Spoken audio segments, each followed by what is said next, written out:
Hello प्यारे प्यारे बच्चों, कैसे हैं आप सब। उम्मीद करती हूँ आप सभी अच्छे होंगे, स्वस्थ होंगे और आज की कक्षा के लिए बहुत ज्यादा एक्साइटेड होंगे। तो बच्चों, मैं आपकी एसएसटी की अध्यापिका आने वाले कुछ क्लासों में आपको एसएसटी पढ़ाने वाली हूँ। तो बच्चों, हमारे पास है आज हमारा पार्ट 1, जिसका नाम क्या है, संसाधन यानी के रिसोर्सेस। तो बच्चों, परिचय के साथ पाठ शुरू करते हैं। तो यहाँ पर है, वृद्धि एवं विकास के साथ साथ मानव ने अनेक प्राकृतिक संसाधनों की खोज की है और तकनीकी के विकास हेतु अन्य संसाधन बनाए हैं। ठीक है बच्चों। और तकनीकी के विकास किसी भी देश के आर्थिक विकास के लिए प्राकृतिक संसाधन बहुत महत्वपूर्ण है। प्राकृतिक पर्यावरण से अनेक संसाधन प्राप्त होते हैं जो उस क्षेत्र के मानव की आवश्यकताओं को पूरा करते हैं। विश्व में संसाधनों का वितरण अत्यधिक असमान है। वितरण की दृष्टि से संसाधन सर्वत्र सुलभ होते हैं तथा कुछ संसाधन क्षेत्रीय होते हैं। भूमि, मृदा, जल, वनस्पति, जीव जंतु आदि सर्वत्र सुलभ संसाधन है जो विश्व के सभी देशों में उपलब्ध होते हैं, जबकि खनिज तथा ऊर्जा के संसाधनों के वितरण का स्वरूप क्षेत्रीय दृष्टिगोचर होता है। तो आइए बच्चों, इन संसाधनों के बारे में, इनकी उत्पत्ति के बारे में और इनकी उपयोगिता के बारे में इस पाठ में और ज्यादा जानते हैं। तो बच्चों, हमारे चारों ओर पर्यावरण में जो भी उपयोगी वस्तुएं हैं उन्हें संसाधन कहा जाता है। तो बच्चों, जो हमारे पर्यावरण में जो भी हमारे यूजफुल थिंग्स है, हमारे इन्वायरमेंट में जो भी हमें गिवन है नेचर से, वो सब क्या है, हमारे लिए संसाधन होते हैं। तो देखिए, बर्तन, कपड़े, अनाज, पुस्तकें, लेखनी, जूते आदि सभी संसाधन हैं। ये सब क्या है, ये संसाधन है, रिसोर्सेज है, जिनका उपयोग करके हम अपनी लाइफ को बहुत इजी बनाते हैं। इन सभी का उपयोग हम अपनी आवश्यकताओं को पूरा करने में करते हैं। अतः संसाधन उपयोगी और महत्वपूर्ण होते हैं।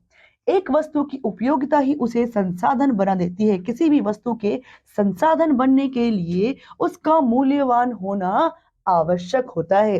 संसाधन की उपयोगिता ही वस्तु को मूल्य प्रदान करती है। तो बच्चों देखिए, क्या है कि जो कोई वस्तु जो है वो संसाधन है। क्यों संसाधन बने? क्योंकि उसकी उपयोगिता है हमारे जीवन में। वस्तु के संसाधन बनने के लिए उसका मूल्यवान होना अति आवश्यक है। संसाधन की जो उपयोगिता होती है, उसी को, वही उपयोगिता वस्तु को क्या करती है, मूल्य प्रदान करती है, उसको वैल्यू प्रदान करती है। तो बच्चों, इसीलिए कहा गया है, अतः संसाधन मूल्यवान होते हैं। मूल्य से आशय वस्तु के महत्व से लगाया जाता है। जितना वस्तु का महत्व होगा उतनी ही वस्तु मूल्यवान होगी। कुछ संसाधनों का आर्थिक मूल्य होता है, जबकि कुछ का आर्थिक मूल्य नहीं होता है। ठीक है बच्चों। तो कुछ संसाधन समय के साथ आर्थिक रूप से मूल्यवान हो जाते हैं। समय और प्रौद्योगिकी ऐसे दो कारक हैं जो पदार्थ को संसाधन में बदल देते हैं। तो समय हो गया और प्रौद्योगिकी यानी कि तकनीक एंड और ये सब क्या करते हैं बच्चों, जो कोई भी वस्तु है, कुछ भी संसाधन, उसको बहुत महत्वपूर्ण बना देते हैं, मूल्यवान बना देते हैं। दोनों कारक हमसे संबंधित है और दोनों कारक जो क्या है, हमसे संबंधित है। जो हमारे लिए उपयोगी होंगे वो हमारे लिए बहुमूल्य यानी मूल्यवान है। तो आइए जानते हैं बच्चे संसाधनों का वर्गीकरण, क्लासिफिकेशन ऑफ रिसोर्सेस। तो यहाँ हम देख सकते हैं, सर्वप्रथम हम संसाधनों का वर्गीकरण प्राकृतिक एवं मानव निर्मित संसाधनों के रूप में करते हैं। तो बच्चों, पहला हमारे पास है प्राकृतिक संसाधन। प्राकृतिक संसाधनों के अंतर्गत वे सभी संसाधन आते हैं जिन्हें प्रकृति ने बनाया है, जो नेचर में बने हुए हैं बच्चों, जैसे कि भूमि, जल, वायु, वन, खनिज, जंगली जीव जंतु आदि। ये सभी क्या, ये हमें नेचर ने दिए हैं ना। नेचर में पले बढ़े हैं और पनपे हैं।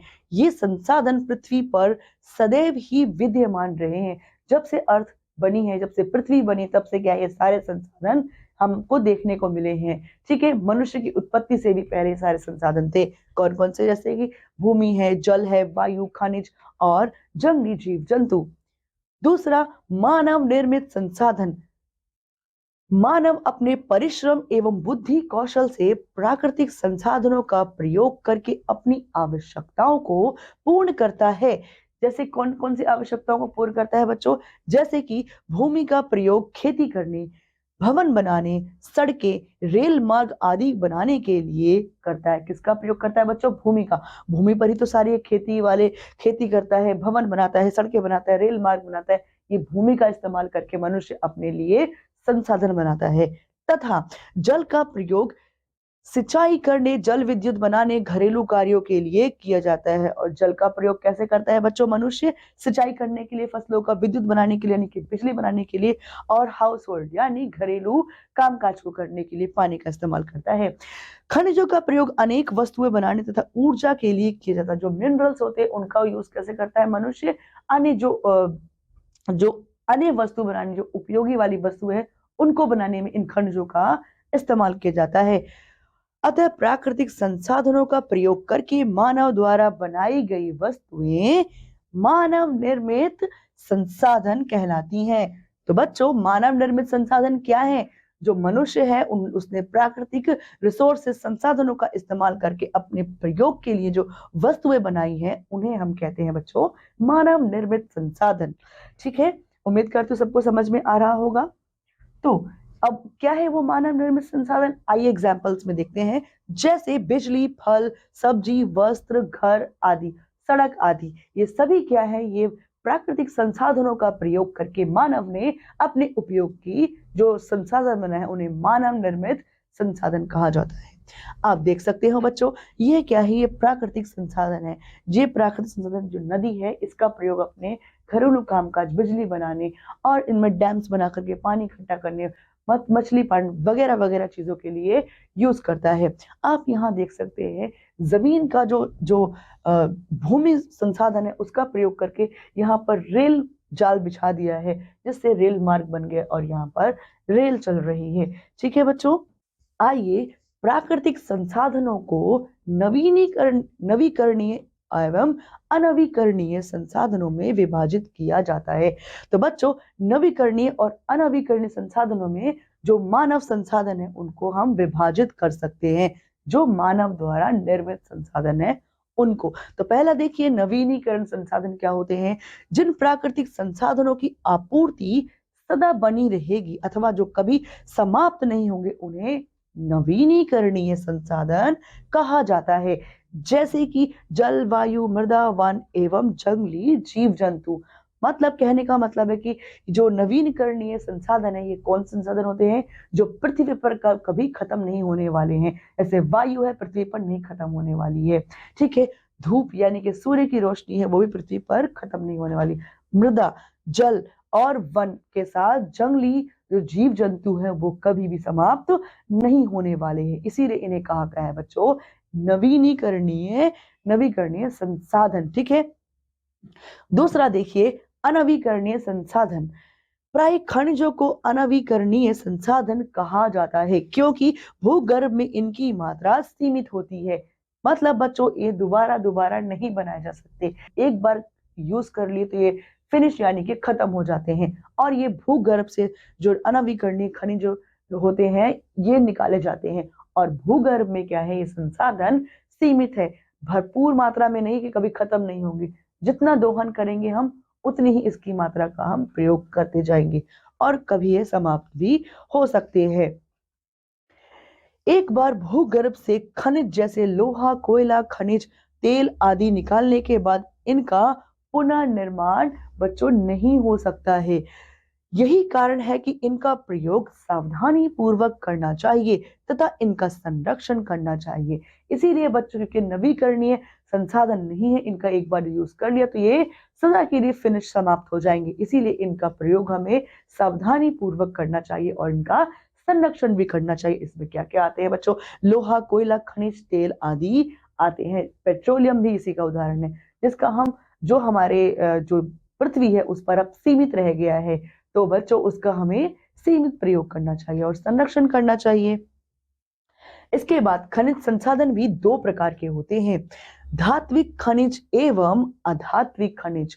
जो खनिज संसाधन को दो भागों में बांटा गया है बच्चों, धात्विक खनिज और अधात्विक खनिज।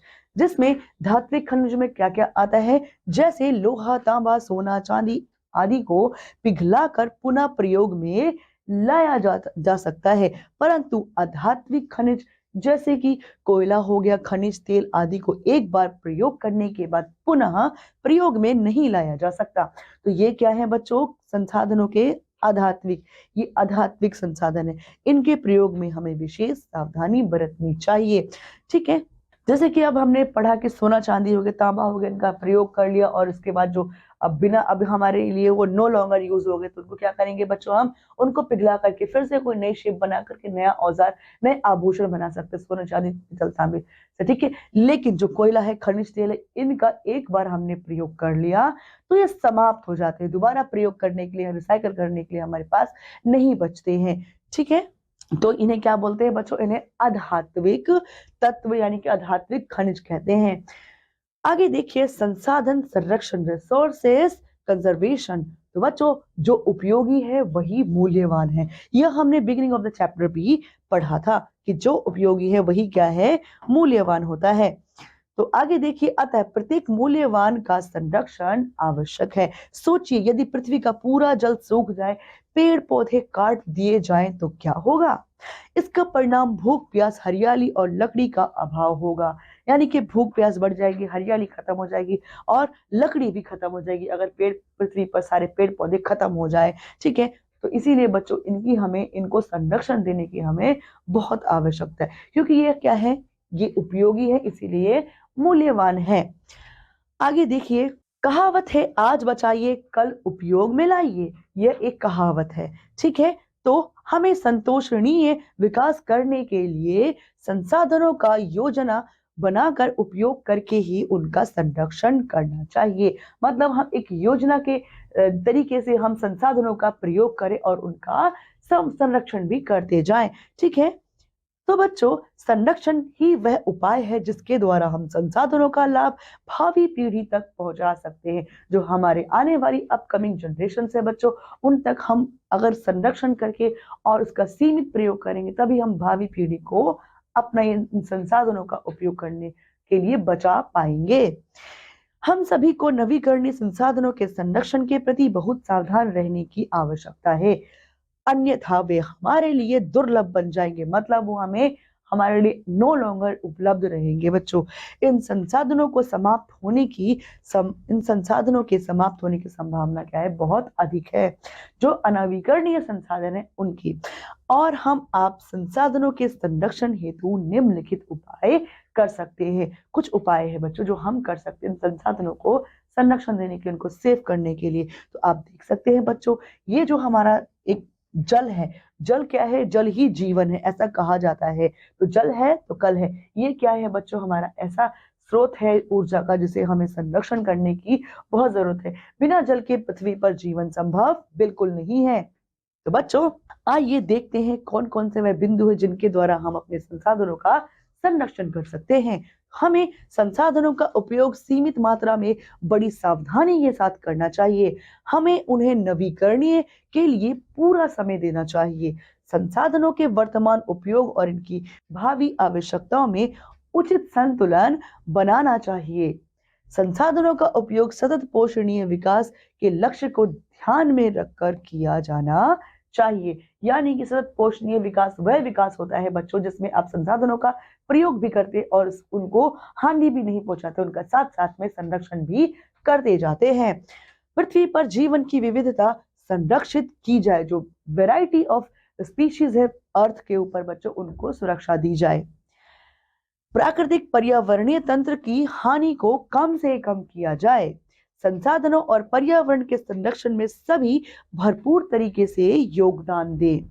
प्रत्येक व्यक्ति को संसाधनों को कम से कम उपयोग करके उन्हें पुनः चक्रण पर ध्यान देना चाहिए। कम से कम प्रयोग करें और उनका रिसाइकलिंग करने पर हमें बहुत फोकस करना चाहिए। जहां तक संभव हो वस्तुओं का पुनः उपयोग करना चाहिए। एक बार उपयोग करके उनको फेंक नहीं देना चाहिए, उनको रिसाइकिल करना चाहिए, दोबारा से प्रयोग में लाना चाहिए। संसाधनों के संरक्षण से आशय अपनी पृथ्वी को सजीव बनाए रखना है, अपनी पृथ्वी को निर्जीव नहीं करना है, जो एक अच्छा कार्य है। ठीक है, कागज का उपयोग सीमित मात्रा में कीजिए, जितना जरूरी है सिर्फ उतना प्रयोग कीजिए। कागज बचाने का अर्थ होगा वृक्षों का संरक्षण, क्योंकि हम कागज बनाने के लिए कम वृक्ष काटेंगे। हमें कागज बनाने के लिए बच्चों कम वृक्ष काटने होंगे। अगर हम ज्यादा वृक्ष काटेंगे तो वैसे ही संतुलन बिगड़ रहा है बच्चों, इसीलिए कागज का मिस यूज नहीं करना चाहिए, उसका नॉर्मल यूज करें और उनको बचाने में क्या करें बच्चों, हम योगदान दें और वृक्ष ना काटने पड़े। तो बच्चों, प्राकृतिक संसाधनों का वितरण, distribution of natural resources. So here student, हम देख सकते हैं विश्व में प्राकृतिक संसाधनों का वितरण समान नहीं है। उदाहरण के लिए कुछ क्षेत्रों की मृदा अधिक उपजाऊ है तथा कुछ क्षेत्रों की मृदा कम उपजाऊ है। इसी प्रकार कुछ क्षेत्रों में वर्षा अधिक होने के कारण जल की उपलब्धता अधिक है। जिस क्षेत्र में अधिक वर्षा होती है वहां पर जल की मात्रा भी अधिक होती है, परंतु कुछ क्षेत्रों में वर्षा कम होने के कारण जल की उपलब्धता कम है। जहां पर बारिश कम होती है वहां पर जल भी कम उपलब्ध है बच्चों, ठीक है। और विश्व में प्राकृतिक संसाधनों का वितरण एक समान नहीं, कहीं पर जल की अधिकता है, कहीं पर जल की कमी है। अब कहीं पर मृदा बहुत अच्छी किस्म की है, उपजाऊ है, और कहीं पर बंजर मृदा है। तो खनिज पदार्थों का वितरण भी समान नहीं है। खनिज पदार्थ भी अलग अलग क्षेत्र में अलग अलग तरीके के अलग अलग मात्रा में पाए जाते हैं। तो बच्चों, आगे देखिए, प्राकृतिक और मानव का आंतरिक संबंध, inter relationship between nature and environment and human. तो बच्चों देखिए क्या है कि प्राय यह देखा जाता है कि जिन क्षेत्रों में प्राकृतिक पर्यावरण मानव जीवन के अनुकूल है वहां मानव ने अधिक विकास किया है। क्या है बच्चों, जहां पर क्या है, मानव जो पर्यावरण है मानव जीवन के, मानव लाइफ के लिए, ह्यूमन लाइफ के लिए जो कंफर्टेबल प्लेस है वहां पर मानव ने अधिक विकास किया है। परंतु जहां प्राकृतिक पर्यावरण मानव जीवन के अनुकूल नहीं है, प्रतिकूल है, अगेंस्ट है, वहां मानव का विकास कम हुआ है। जैसे कांगो के वनों में अभी भी पिग्मी जनजाति के लोग अपने जीवन के लिए अन्य उत्पादों पर निर्भर, यानी जंगल पर ही निर्भर है। कहां पर? पिग्मी जनजाति के लोग जो कांगो के हैं। परंतु अन्य क्षेत्र में मानव ने प्राकृतिक संसाधनों का स्वरूप अपने अनुकूल कर लिया है, जो उनको जिस तरीके से चाहिए उस तरीके से उन्होंने संसाधनों का रूप बना लिया है। जैसे कि मलेशिया और इंडोनेशिया में घने जंगलों को साफ करके रोपण कृषि की जा रही है। राजस्थान के मरुस्थलीय क्षेत्र को इंदिरा गांधी नहर ने हरा भरा बना दिया है। राजस्थान एक बंजर जमीन माना जाता है, जहां पर जैसे ही वहां पर इंदिरा गांधी नहर को पहुंचाया सरकार ने, वहां पर उस क्षेत्र को, मरुस्थलीय क्षेत्र भी बच्चों हरा भरा बन गया है। अब यहाँ पर हमारे पास एक नॉलेज वाला बॉक्स देखिए, यह भी जानिए। तो इसमें क्या है, कालाहारी दक्षिण अफ्रीका का एक मरुस्थल है। क्या है बच्चों, कालाहारी एक दक्षिण अफ्रीका का मरुस्थल है। आगे हमारे पास है सतत पोषणीय आर्थिक विकास, सस्टेनेबल इकोनॉमिक डेवलपमेंट। क्या है बच्चों, आप पढ़ चुके हैं कि खनिज संसाधनों को अनवीकरणीय संसाधन कहा जाता है। वर्तमान में खनिज संसाधनों के अधिक प्रयोग से भविष्य में इनका अभाव हो सकता है। इससे हमारी भावी पीढ़ियों को कष्ट का सामना करना पड़ सकता है। कि मतलब अगर हमारे पास संसाधन जो लिमिटेड है वो खत्म हो गए तो हम भावी जो आने वाली नेक्स्ट जनरेशन उसको नहीं दे पाएंगे और उन्हें कष्ट का सामना करना पड़ेगा, ठीक है, इन बिना रिसोर्सेज के। इसके अतिरिक्त ऊर्जा के खनिज संसाधनों के अधिक प्रयोग से प्रदूषण संबंधी गंभीर समस्या उत्पन्न हो गई है, जिसके कारण पूरा विश्व चिंतित है। तो बच्चों, किससे चिंतित है पूरा विश्व? पूरा विश्व इसलिए चिंतित है कि प्रदूषण ने क्या है, पूरे जो हमारा विश्व है उसके समक्ष एक बहुत बड़ी चुनौती प्रस्तुत कर दी है। अतः इनका प्रयोग भी हमें सावधानी पूर्वक करना चाहिए। जो बच्चों संसाधन है जिनको अनवीकरणीय संसाधन कहा जाता है उनका प्रयोग सीमित करना चाहिए और सावधानी पूर्वक करना चाहिए, जिससे हमें निरंतर विकास में, हमारे निरंतर विकास में जिससे बाधा ना हो। ठीक है बच्चों, जो हमारा विकास है, जो इंसान विकास करते जा रहा है तकनीकों का इस्तेमाल करके, वह आगे भी चलता रहे, बाधित ना हो। बच्चों, हमारे पास एक बॉक्स है जिसमें यह भी जानिए, तो खनिज ऊर्जा के परंपरागत संसाधन के स्थान पर हमें गैर परंपरागत ऊर्जा के संसाधनों का प्रयोग करना चाहिए। मतलब बच्चों, गैर परंपरागत ऊर्जा के संसाधन जिसका नवीकरण संभव है, जिनका हम दोबारा से प्रयोग कर सकते हैं, जैसे सूर्य ऊर्जा है, जल ऊर्जा है और वायु ऊर्जा है, इनका प्रयोग करना चाहिए हमें खनिज ऊर्जा के स्थान पर। सतत पोषणीय विकास का यही तात्पर्य है कि विकास की गति निरंतर चलती रहे। सतत पोषणीय का मतलब बच्चों मैंने अभी आपको बताया था कि उसमें हमने यह जाना है कि हमें अब जो प्रकृति के संसाधन है उसका प्रयोग हमें इस तरीके से करना चाहिए कि वो हमारे प्रकृति में बने रहे, सुरक्षित रहे और हमें उनका लाभ भी मिल पाए। तो बच्चों, सतत पोषणीय विकास की गति निरंतर चलती रहनी चाहिए। इस तरीके से हमें संसाधनों का प्रयोग करना चाहिए। ऐसा ना हो कि वर्तमान का तेजी से विकास कहीं भविष्य में विकास की गति को धीमा कर दे। हम इतना विकास ना कर ले, अपना जो प्राकृतिक संसाधन है उनका दोहन इतना ना कर ले कि आने वाले भविष्य में हमारा जो विकास है उसकी गति बिल्कुल ठप पड़ जाए। तो बच्चों, सतत पोषणीय आर्थिक विकास के लिए हमें निम्न उपाय करने होंगे। आइए देखते हैं कौन से उपाय हैं। तो पहला, संसाधनों के अत्यधिक प्रयोग को रोकना होगा, उनके दोहन को रोकना होगा। जितनी आवश्यकता है केवल और केवल उतना ही प्रयोग करना चाहिए। आगे, प्रदूषण पर नियंत्रण करना होगा। जो हमारे जो प्रदूषण है, जो वायु प्रदूषण, जल प्रदूषण, ध्वनि प्रदूषण, इन पर हमें पूर्णतः काबू पाना होगा। पृथ्वी पर जैविक विविधता का संरक्षण करना होगा। जो बच्चों, जो कई तरीके की स्पीशीज प्रजाति है हमारे पृथ्वी पर, जीव की, जनजातियों की, पेड़ पौधों की, वनस्पतियों की, उनका हमें संरक्षण करना होगा। आगे, पुनः उपयोगी संसाधनों का पुनः प्रयोग करना होगा। मतलब जो रिसाइकल करना होगा हमें संसाधनों का और दोबारा से प्रयोग में लाना होगा। खनिज ऊर्जा के संसाधनों के स्थान पर अन्य नवीकरणीय ऊर्जा के संसाधनों का प्रयोग करना। तो बच्चों, जो हमारे जो अनवीकरणीय संसाधन है उनके स्थान पर जो नवीकरणीय संसाधन है उनका प्रयोग हमें अत्यधिक करना चाहिए। ठीक है बच्चों, तो आइए कुछ बिंदु के माध्यम से पाठ को फिर से दोहरा लेते हैं। तो किसी भी वस्तु के संसाधन बनने के लिए उसका मूल्यवान होना आवश्यक है। वो संसाधन तभी बनता है बच्चों जब उसका मूल्य होता है, वो हमारे लिए उपयोगी होती है। हम संसाधनों का वर्गीकरण प्राकृतिक एवं मानव निर्मित संसाधनों के रूप में करते हैं। प्राकृतिक संसाधनों को नवीकरणीय एवं अनवीकरणीय संसाधनों में विभाजित किया जाता है। संरक्षण ही वह उपाय है जिसके द्वारा हम संसाधनों का लाभ भावी पीढ़ी तक पहुंचा सकते हैं। मतलब अगर हम उनका संचय करेंगे, उनको सेफ रखेंगे, ज्यादा मिसयूज नहीं करेंगे, तो हम आने वाली जो अपकमिंग जनरेशन है उनको इनका लाभ दे पाएंगे। तो प्राकृतिक पर्यावरणीय तंत्र की हानि को कम से कम करना चाहिए। ऐसे हमें बच्चों प्रयास करने पड़ेंगे। तो बच्चों, ये थी हमारी कक्षा और ये था हमारा सुंदर सा पाठ जिसमें हमने प्राकृतिक संसाधनों को पढ़ा है और उनकी उपयोगिता क्या है हमारे जीवन में उसको भी समझा है। उम्मीद करती हूँ आप सभी को यह बहुत अच्छे से समझ आया होगा। तो बच्चों, अब मैं आपसे अगली कक्षा में मिलती हूँ। तब तक के लिए पढ़ते रहिए, खुश रहिए। धन्यवाद।